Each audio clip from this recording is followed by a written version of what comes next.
अस्सलाम वालेकुम प्यारे बच्चों, कैसे हैं आप सब। जी बेटा, बैर बहूटी का मैम ने आपको जायज़ा दिया था, यकीनन आप सब ने याद कर लिया होगा जायज़ा अपना।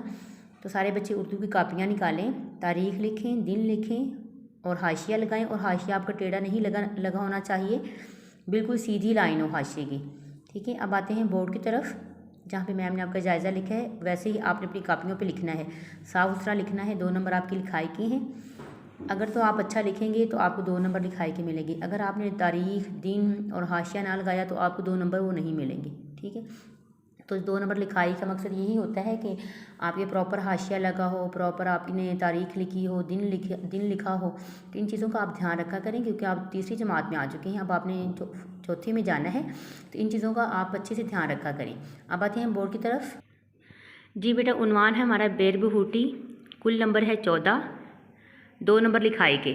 पहला सवाल है, सवाल नंबर 1 है, चौंरा किसे कहते हैं।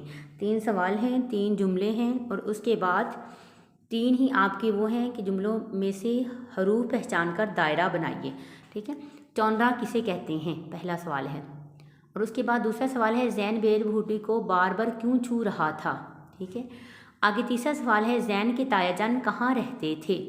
अल्फाज जुमले, एहसास, खूबसूरत, शिफा।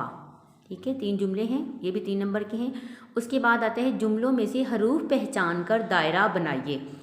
जैसे कि मैम ने आपको करवाया था हरूफ पहचान के। अगर तो आपको लगता है कि मुर्गी हरूफ है तो इसके गिर्द दायरा बना देना है। अगर आपको लगता है ने हरूफ है तो इसके गिर्द दायरा बना देना है। इस लाइन में से जो आपको हरूफ लगता है उसके गिर्द आपने दायरा बना देना है। ठीक है, आगे है, सुबह से बारिश हो रही है, ये किसका बस्ता है। तो आपकी डायरी है, उर्दू जायज़ा लिया गया।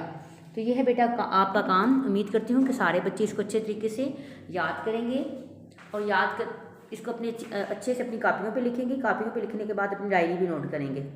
ठीक है बेटा, ये है आपका काम। अपना ख्याल रखें। अल्लाह हाफिज़।